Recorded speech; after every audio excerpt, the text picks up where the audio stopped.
کی وجہ سے 20,000 25,000 لڑکیاں ہر سال ہمارے انڈیا میں جسم فروشی کے دھندے میں لگ رہی ہے. کیوں؟ ان کے ماں باپ کے پاس اتنی دولت نہیں ہے کہ وہ جہیز دے کر کے اپنی بیٹی کا نکاح کر سکے. ماں باپ کمزور ہے، غریب ہے، مزدور طبقے کے لوگ ہیں، تو وہ لڑکیاں مجبوراً جسم فروشی کا دھندا شروع کر دیتی ہے. 20-25,000 کی تعداد ہر سال انڈیا کے اندر ایسی لڑکیوں کی ہو رہی ہے.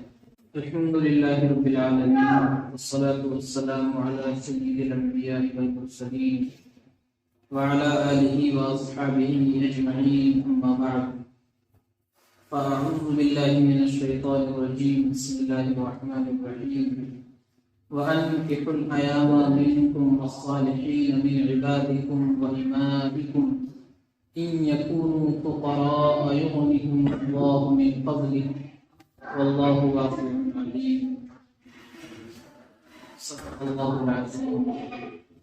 وقال النبي صلى الله عليه وسلم تنكح المرأة لأربعين لمالها ولحسبها ولجمالها ولدينها فاظفر بذات الدين تربت يداك أو كما قال عليه الصلاة والسلام. اللہ تبارک و تعالی ہم سب کو جو دین عطا فرمایا ہے، دین اسلام، یہ زندگی گزارنے کا ایک مکمل ضابطہ ہے.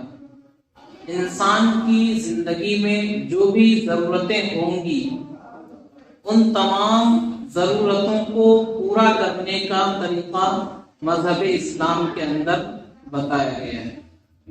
زندگی کے جتنے بھی موڑ آتے ہیں، جتنے بھی شعبے زندگی کے ہیں، ان تمام کے اندر مذہب اسلام کی رہنمائی موجود ہے.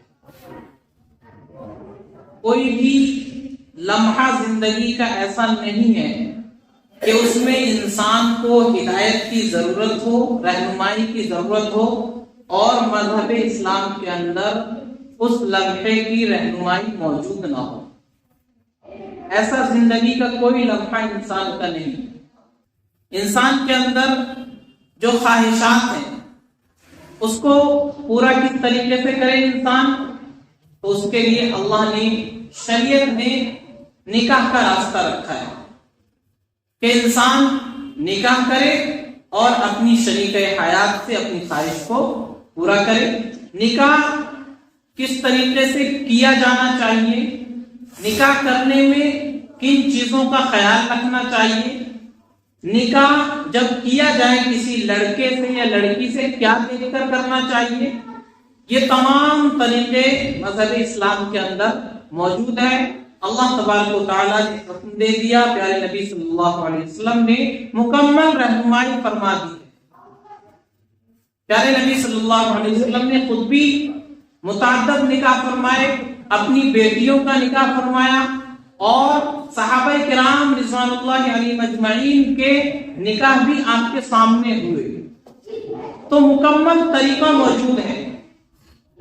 میں نے ابھی آپ حضرات کے سامنے قرآن کریم کی ایک آیت پڑھی. اللہ فرماتے ہیں وَأَنكِحُوا الْأَيَامَ مِنكُمْ، کہ تم میں جو بے نکاح مرد اور عورتیں ہیں ان کا نکاح کراؤ. وَالصَّالِحِينَ مِنْ عِبَادِكُمْ وَإِمَائِكُمْ، اور تمہارے غلام اور باندیوں میں جو نکاح کے قابل ہو گئے ہیں ان کے لیے بھی نکاح کا انتظام کرو. إِن يَكُونُوا فُقَرَاءَ، اگر وہ فقراء ہیں یعنی تنگ دست ہے، زیادہ وسعت ان کے پاس نہیں، زیادہ مال اور دولت ان کے پاس نہیں ہے، تو گھبرانے کی ضرورت نہیں ہے. يُغْنِهِمُ اللَّهُ مِنْ فَضْلِهِ، اللہ اپنے فضل سے ان کو بے نیاز کر دے گا. یعنی نکاح کے وقت میں ان کے پاس زیادہ دولت نہیں ہے، زیادہ روپیہ پیسہ نہیں ہے، لیکن جب وہ نکاح کر لیں گے اور شریک حیات ان کی زندگی میں آ جائے گی، اللہ تعالیٰ ان کو اولاد کی نعمت سے نواز دیں گے، تو گھبراؤ مت کہ وہ بیوی کو کیا کھلائے گا، بچوں کو کیا کھلائے گا.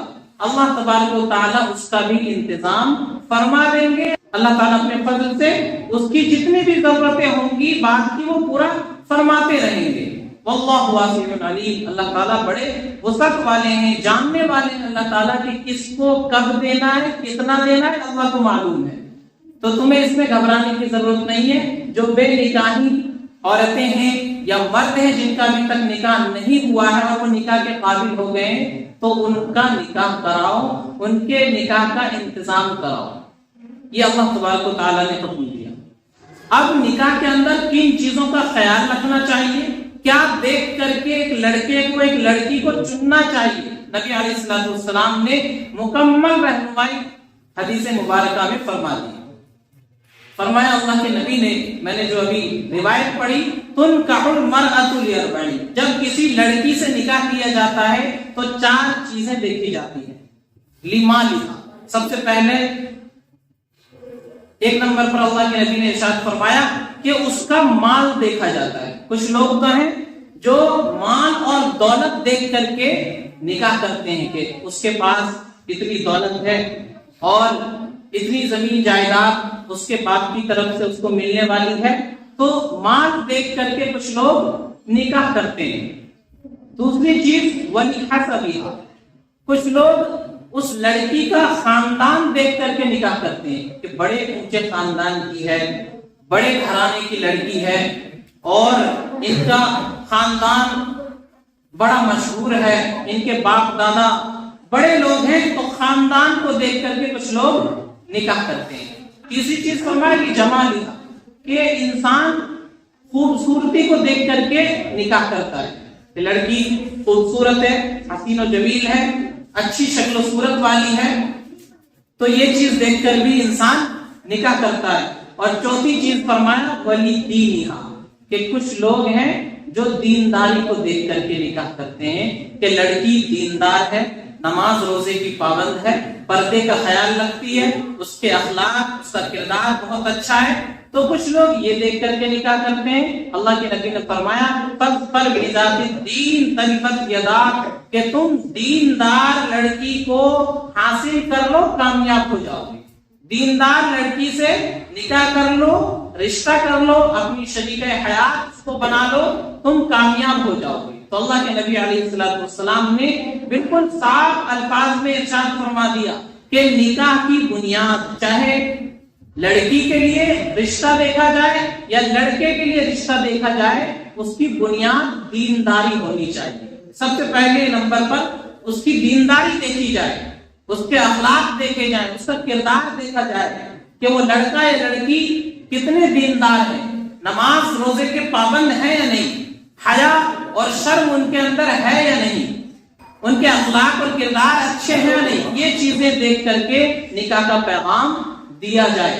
اور اس کے ساتھ ساتھ وہ اچھے خاندان کی ہو، بہت اچھی بات ہے، اس کے ساتھ ساتھ اس کی شکل و صورت بھی اچھی ہو اور اچھی بات ہے، اس کے ساتھ ساتھ اس کو اللہ نے مالی وسعت بھی دے رکھی ہو تو بہت اچھی بات ہے۔ لیکن یہ چیزیں بعد کی ہیں، سب سے پہلی اور بنیادی چیز وہ دینداری ہے کہ جب لڑکی کے لیے رشتہ تلاش کیا جائے یا لڑکے کے لیے رشتہ تلاش کیا جائے، سب سے پہلے دینداری دیکھی جائے۔ دینداری کے ساتھ ساتھ روپیہ پیسہ ہو اور زمین جائیداد ہو، خاندان اچھا ہو، شکل و صورت اچھی ہو، تو یہ چیزیں بات کی آتی ہیں۔ تو بنیاد دینداری کو بنانا چاہیے، نبی علیہ الصلوۃ والسلام نے یہ ارشاد فرمایا۔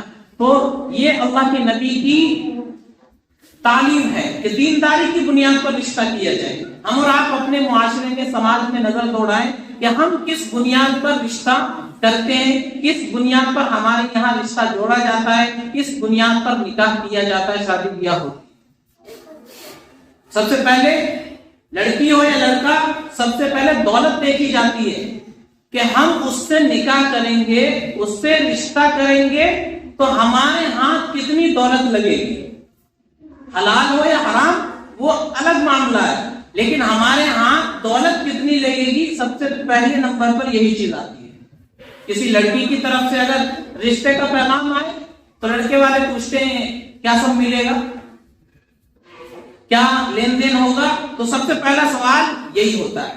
اور اگر لڑکی والوں کو تلاش ہو کسی لڑکے کی اور کوئی لڑکا مل جائے تو سب سے پہلا سوال لڑکی والوں کا بھی یہی ہوتا ہے کہ لڑکا کماتا کتنا ہے، کون سی جاب کر رہا ہے، کیا بزنس ہے اس کے حصے میں باپ کی کتنی جائیداد آنے والی ہے. تو لڑکی والوں کا بھی یہی حال ہے اور لڑکے والوں کا بھی یہی حال ہے کہ سب سے پہلے نمبر پر دولت کے بارے میں سوال ہوتا ہے کہ دولت ہمارے ہاتھ کتنی لگنے والی ہے.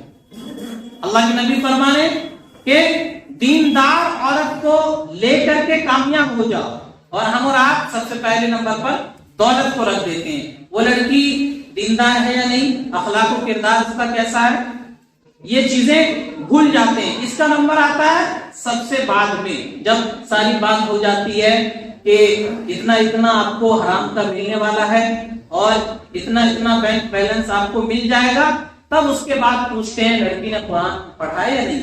ہاں پڑھا، کچھ دن گئی تھی حافظ صاحب کے یہاں. بس اس پر مطمئن ہو جاتے ہیں کہ لڑکی پڑھی لکھی ہے، قرآن پڑھی ہوئی ہے اور دینی تعلیم بھی اس کے پاس ہے.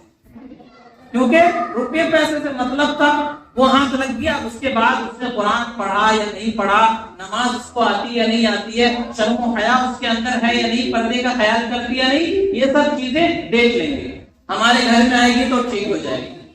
تو ہم نے بنیاد بنا دیا دولت کو، روپیہ پیسہ کو، اس چیز کو جس کا نتیجہ ہمارے گھروں میں آج ہم خود اپنی آنکھوں سے دیکھ رہے ہیں کہ دولت کی بنیاد پر جو رشتہ کیا جاتا ہے اور زمین جائیداد کی بنیاد پر جو شادی بیاہ ہو رہی ہے، اس کا انجام کیا ہو رہا ہے. کچھ ہی دنوں کے بعد گھروں میں اس کی نحوست نظر آنے لگتی ہے. تو اللہ کے نبی فرمانے دینداری کی بنیاد پر رشتہ کرو. اسی طرح اللہ کے نبی صلی اللہ علیہ وسلم نے نکاح سے متعلق جتنی بھی ہدایات ہو سکتی تھی سب بیان فرما دی.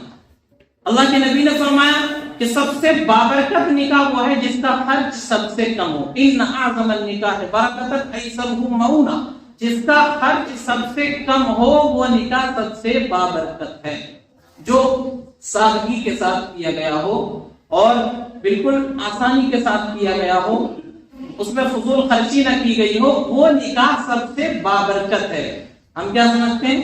سب سے اچھی شادی وہ ہے جس میں لاکھوں روپیہ اڑا دیا گیا ہو، 20-25 ہزار کے پٹاخے پھوڑ دیے گئے ہیں، اور جس میں 30-40 ہزار روپے ڈی جے والے کو دے دیے گئے ہوں، لاکھوں کا ٹینٹ لگا دیا گیا ہو. ہم سمجھتے یہ نکاح ہوا ہے سب سے اچھا.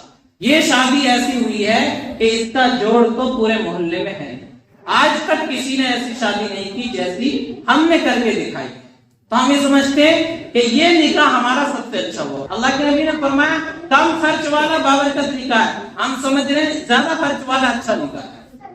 ہم بالکل الٹا چل رہے ہیں. اور اس کے بعد پھر ہماری کوشش یہ ہوتی ہے کہ اس نکاح کی وجہ سے ہمارے گھر میں خوشیاں آ جائے، ہمارے گھر میں برکت آ جائے، ہمارے گھر میں اللہ کی رحمتیں نازل ہو جائے. کبھی ایسا نہیں ہو سکتا.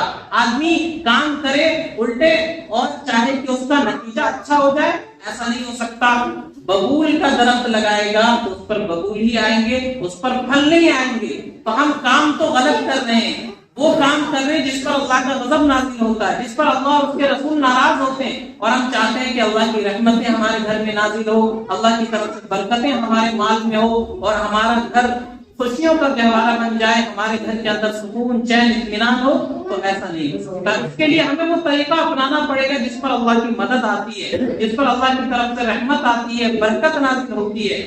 اور وہ طریقہ کون سا ہے؟ محمد رسول اللہ صلی اللہ علیہ وسلم کا. سنتوں سے ہٹ کر کے برکت حاصل نہیں ہو سکتی.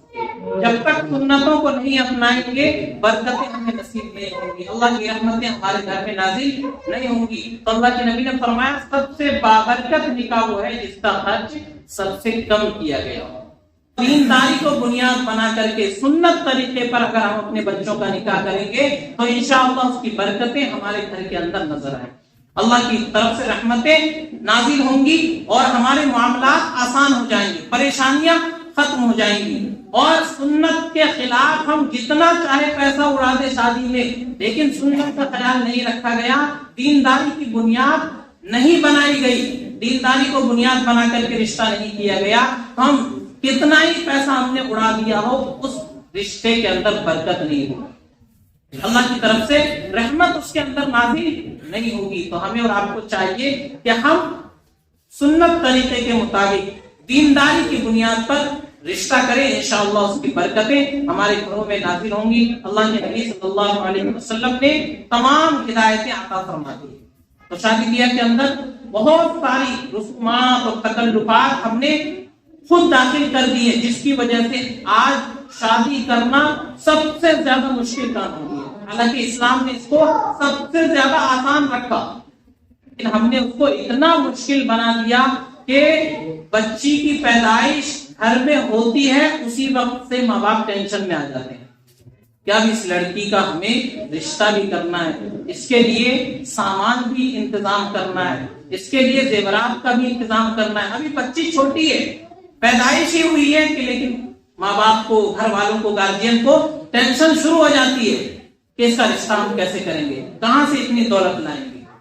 رپورٹیں موجود ہیں، کروڑوں بچوں کی موت پیدائش سے پہلے ہی ہو جاتی ہے۔ کروڑوں لڑکیاں سونوگرافی کے ذریعے، الٹرا ساؤنڈ کے ذریعے معلوم ہو جاتا ہے کہ لڑکی ہے، تو پہلے ہی اس کو پیدا ہونے سے پہلے اس کو مار دیا جاتا ہے۔ کروڑوں کی تعداد میں یہ کام ہو رہا ہے، اور اس بری رسم کی وجہ سے 20,000 25,000 لڑکیاں ہر سال ہمارے انڈیا میں جسم فروشی کے دھندے میں لگ رہی ہے۔ کیوں؟ ان کے ماں باپ کے پاس اتنی دولت نہیں ہے کہ وہ جہیز دے کر کے اپنی بیٹی کا نکاح کر سکے۔ ماں باپ کمزور ہے، غریب ہے، مزدور طبقے کے لوگ ہیں، تو وہ لڑکیاں مجبوراً جسم فروشی کا دھندا شروع کر دیتی ہے۔ 20-25,000 کی تعداد ہر سال انڈیا کے اندر ایسی لڑکیوں کی ہو رہی ہے۔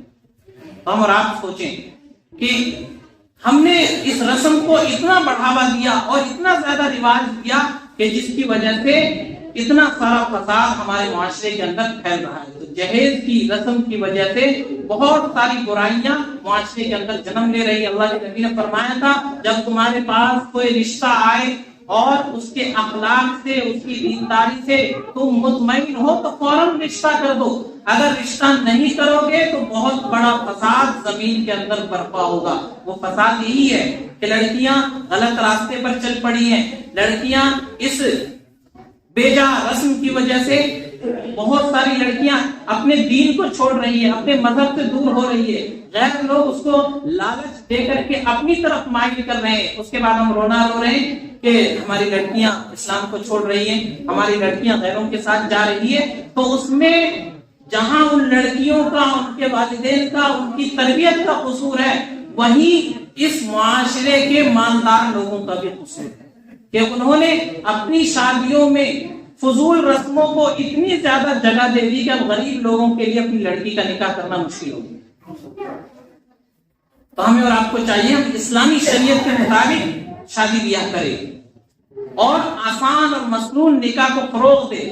اپنے معاشرے میں مہم چلائی جائے اور نوجوان جو ابھی تک نکاح نہیں کیے ہیں وہ ارادہ کرے، وہ عزم کرے کہ انشاءاللہ ہم اپنا نکاح سنت کے مطابق کریں گے، شریعت کے مطابق کریں گے، آسان اور مسنون نکاح کریں گے اور اپنے معاشرے میں، اپنے سماج میں ایک مثال قائم کریں گے۔ جن کا ہو گیا وہ اب کوشش نہ کرے، جن کا نہیں ہوا وہ ارادہ کرے انشاءاللہ ہم آئندہ اپنا نکاح کریں گے تو سنت اور شریعت کے مطابق کریں گے۔ تو ہمیں اور آپ کو جب ہم ارادہ کریں گے، کوشش کریں گے، انشاءاللہ سماج کا یہ رویہ بدلے گا اور آپ سے بہت سارے لوگ ناراض بھی ہوں گے۔ جب آپ کوئی کام سنت اور شریعت کے مطابق کریں گے تو بہت سے لوگ آپ سے ناراض بھی ہوں گے، گھر والے بھی ناراض ہوں گے، لیکن آپ کو ان کی ناراضگی کی پرواہ نہیں کرنی۔ کسی آدمی کو ناراض کرنا بھی گناہ ہے، اللہ کو ناراض کرنا بھی گناہ ہے۔ تو ہمیں اور آپ کو یہ دیکھنا ہے کہ ہم کس کو ناراض کر سکتے ہیں، اللہ کو ناراض کر سکتے ہیں یا خاندان والوں کو ناراض کر سکتے ہیں۔ اللہ اگر ناراض ہو گیا تو یہ بڑا مسئلہ ہو جائے گا، خاندان والے ناراض ہو گئے کوئی خاص مسئلہ نہیں ہے، ان کو بعد میں منایا جا سکتا ہے، لیکن ہم نے شادی بیاہ اور نکاح اور جو بھی زندگی کے کام ہیں سنت اور شریعت کے خلاف ہٹ کر کیے، اللہ کو، اللہ کے رسول کو ناراض کر دیا تو یہ ہمارے لیے بڑا مسئلہ ہو جائے گا۔ جب آپ سنت کے مطابق نکاح کریں گے انشاءاللہ آپ اس کی برکتیں اپنی زندگی کے اندر دیکھیں گے۔ لوگ ناراض ہوں گے، میں نے بھی اپنا نکاح کیا اور اس میں کوشش کی کہ سنت کے مطابق شریعت کے مطابق کیا جائے اور جتنی رسمیں ہوتی ہیں ان سب کو ختم کرنے کی کوشش کی تو بہت سے لوگ ناراض ہوئے. میرے اپنے خاص قریبی خاندان کے لوگ میرے نکاح میں شریک نہیں ہوئے, لیکن الحمدللہ اس سے کوئی فرق نہیں پڑا, میرا نکاح ہو گیا. ایسا نہیں ہوا کہ خاندان والے نہیں آئے تو میرا نکاح رک گیا یا میرے نکاح کے اندر کوئی کمی رہ گئی, میرا نکاح ہو گیا. تو آپ لوگ بھی کوشش کریں, ارادہ کریں کہ انشاءاللہ ہم اپنا نکاح کریں گے یا اپنے گھر میں کوئی شادی بیاہ کریں گے تو سنت کے مطابق کریں گے, شریعت کے مطابق کریں گے. لوگ ناراض ہوتے ہو, ہونے دو, ہمیں اللہ کو, اللہ کے رسول کو راضی کرنا ہے. تو انشاءاللہ اللہ تعالیٰ آپ کے اندر ہمت دے گا, حوصلہ دے گا اور پھر اس کی برکتیں آپ اپنی زندگی میں دیکھیں گے. تو یہ جو بری رسم جہیز کے نام پر ہمارے معاشرے میں شروع ہوئی ہے, اس کے بہت سارے نقصانات ہیں, بہت سارے نقصانات ہیں. اس کی وجہ سے معاشرے کے اندر طرح طرح کی برائیاں جنم لے رہی ہے اور ہمارے نوجوان غلط راستے پر چل پڑے ہیں. اس کی وجہ سے ارتداد کے واقعات بھی سامنے آ رہے ہیں. تو یہ جہیز کی رسم ہمارے سماج کے لیے کینسر ہے. کینسر کا جیسے کوئی علاج نہیں ہوتا, اس کو کاٹنا ہی پڑتا ہے کسی طریقے سے. جب تک یہ بری رسم معاشرے کے اندر رہے گی تو یہ جو سماجی برائیاں پھیل رہی ہیں یہ ختم ہونے والی نہیں ہے, بلکہ یہ اور زیادہ بڑھتی رہیں گی. تو خاص کر کے جو لڑکے والے ہیں ان کو اس کا بہت زیادہ خیال رکھنا چاہیے کہ ہم جب اپنے بیٹے کا نکاح کریں سنت اور شریعت کے مطابق کریں, دینداری کی بنیاد پر کسی لڑکی کا انتخاب کریں, اس کو اپنے گھر میں لے آئیں. انشاءاللہ آپ نے کام کیا, آپ دیکھیں کہ آپ کی زندگی میں آپ کے گھر کے اندر کیسی برکتیں ہوں گی, اللہ کی طرف سے کیسی رحمتیں نازل ہوں گی. اللہ کا وعدہ ہے کہ اللہ اپنے فضل سے ان کو بے نیاز کر دے گا, ان کو کسی کے سامنے ہاتھ پھیلانے کی ضرورت نہیں پڑے گی. اللہ تعالیٰ ان کے مال میں, ان کے رزق میں وسعت دے دے گا, برکت عطا فرمائے گا, رحمتیں نازل ہوں گی, تو ان کو کسی سے مانگنے کی ضرورت نہیں پڑے گی. تو اس لیے اس سلسلے میں ہم سب کو یہ ارادہ رکھنا چاہیے کہ انشاءاللہ سنتوں کے مطابق, شریعت کے مطابق ہم اپنے بچوں کا, اپنی بچیوں کا نکاح کریں گے, سنت اور شریعت کے مطابق کریں گے تو یقیناً ہمارے رزق میں برکت ہوگی, گھر کے اندر رحمتوں کا نزول ہوگا. اور اس کے خلاف ہٹ کر کے زندگی گزاریں گے تو پھر ہماری زندگی میں پریشانیاں آئیں گی, مصیبتیں آئیں گی. اللہ کے نبی صلی اللہ علیہ وسلم نے بھی اپنی بیٹیوں کا نکاح کیا, لیکن اس چیز کا کوئی تصور نظر نہیں آتا اسلام کے اندر. بہت سارے لوگ یہ پیش کرتے ہیں کہ حضرت فاطمہ کو اللہ کے نبی صلی اللہ علیہ وسلم نے جہیز دیا تھا, اس کے اندر مشکیزہ تھا اور تکیہ تھا اور گدا اور وغیرہ بہت ساری چیزیں گنواتے ہیں کہ اللہ کے نبی نے یہ حضرت فاطمہ کو جہیز میں دیا تھا. تو وہ لوگ کم علم ہے, ان کے پاس مکمل علم نہیں ہے, وہ جانتے نہیں ہیں حقیقت اس کے پیچھے کیا تھی. اصل بات یہ کہ اللہ کے نبی صلی اللہ علیہ وسلم نے حضرت فاطمہ کا نکاح حضرت علی سے کیا. حضرت علی رضی اللہ تعالیٰ آپ ہی کی سرپرستی میں تھے. حضرت علی ابو طالب کے بیٹے ہیں جو آپ کے چچا تھے. ابو طالب کا تو انتقال ہو گیا, اب حضرت علی کی پرورش اللہ کے نبی صلی اللہ علیہ وسلم نے کی تھی.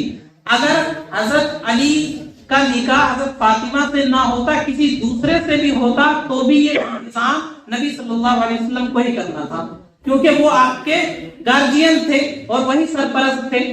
لیکن نکاح چونکہ حضرت فاطمہ سے ہوا تو نبی صلی اللہ علیہ وسلم حضرت علی کے گارجین تھے, تو آپ ہی نے انتظام کروایا, اور انتظام بھی حضرت علی کی زرہ بیچ کر ہی ہوا تھا. حضرت علی کے پاس ایک زرہ تھی جو پہن کر کے جنگ لڑی جاتی تھی, اللہ کے نبی نے اس کو بیچنے کا حکم دیا. حضرت عثمان رضی اللہ تعالیٰ نے اس کو خریدا اور پھر اس پیسوں سے حضرت علی کے لیے یہ جو ضروری سامان تھا یہ منگایا گیا, تاکہ جب ان کا نکاح ہو تو یہ حضرت فاطمہ اپنے گھر میں رہ سکے. پھر حضرت عثمان نے وہ جو زرہ خریدی تھی بعد میں شادی کے تحفے میں حضرت علی کو واپس بھی کر دی تھی. تو یہ اصل حقیقت تھی. حضرت علی کا نکاح اگر حضرت فاطمہ سے نہ بھی ہوتا, کسی اور سے بھی ہوتا, تو بھی یہ انتظام حضور کو کرنا تھا, کیونکہ حضرت علی کے گارجین نبی صلی اللہ علیہ وسلم تھے. تو بہت سارے لوگوں کو یہ غلط فہمی ہوئی کہ اللہ کے نبی نے حضرت فاطمہ کو جہیز دیا تھا. ایسا نہیں ہے. حضرت فاطمہ صرف آپ کی بیٹی نہیں تھی, نبی صلی اللہ علیہ وسلم کی 4 بیٹیاں تھیں. نبی صلی اللہ علیہ وسلم کی 4 بیٹیاں تھیں. اتنے لوگ بیٹھے, کسی کو نام معلوم ہے؟ نبی علیہ السلام کی 4 بیٹیاں تھیں. حضرت زینب، حضرت رقیہ، حضرت ام کلثوم اور حضرت فاطمہ رضی اللہ عنہم اجمعین. تو یہ 4 بیٹیاں تھیں، لیکن لوگ بیان کرتے ہیں کہ حضرت فاطمہ کو جہیز دیا. اگر اللہ کے نبی جہیز دیتے تو باقی 3 بیٹیوں کو نہ دیتے؟ باقی 3 بیٹیوں کا تو کہیں ذکر نہیں ملتا، حضرت فاطمہ کا ہی ذکر ملتا ہے. تو اس سے یہ بات سمجھ میں آتی ہے کہ حضرت علی رضی اللہ تعالیٰ آپ کی سرپرستی میں تھے، آپ ان کے گارجین تھے، تو آپ ہی کو ان کا انتظام کرنا تھا، چاہے ان کا نکاح حضرت فاطمہ سے ہوتا یا کسی اور لڑکی سے ہوتا. تو یہ اس کی اصل حقیقت ہے. تو بہت سارے لوگ یہ بات بیان کر کے یہ کوشش کرتے ہیں، یہ ظاہر کرنے کی کوشش کرتے ہیں کہ ہم جو یہ جہیز لے رہے ہیں، دے رہے ہیں، یہ جائز ہے، نبی صلی اللہ علیہ وسلم نے ایسا کیا ہے. تو ایسا بالکل بھی نہیں ہے. تو ہمیں اور آپ کو چاہیے کہ اس بری رسم کو اپنے سماج اور معاشرے سے ختم کرنے کی کوشش کریں، نکاح کو آسان بنائیں، مسنون اور سنت طریقے پر نکاح کریں. انشاءاللہ اس کی برکتیں ہماری زندگی میں نظر آئیں گی. اللہ تبارک و تعالی ہم سب کو عمل سمجھ کی توفیق عطا فرمائے. وآخر دعوانا الحمدللہ رب العالمین.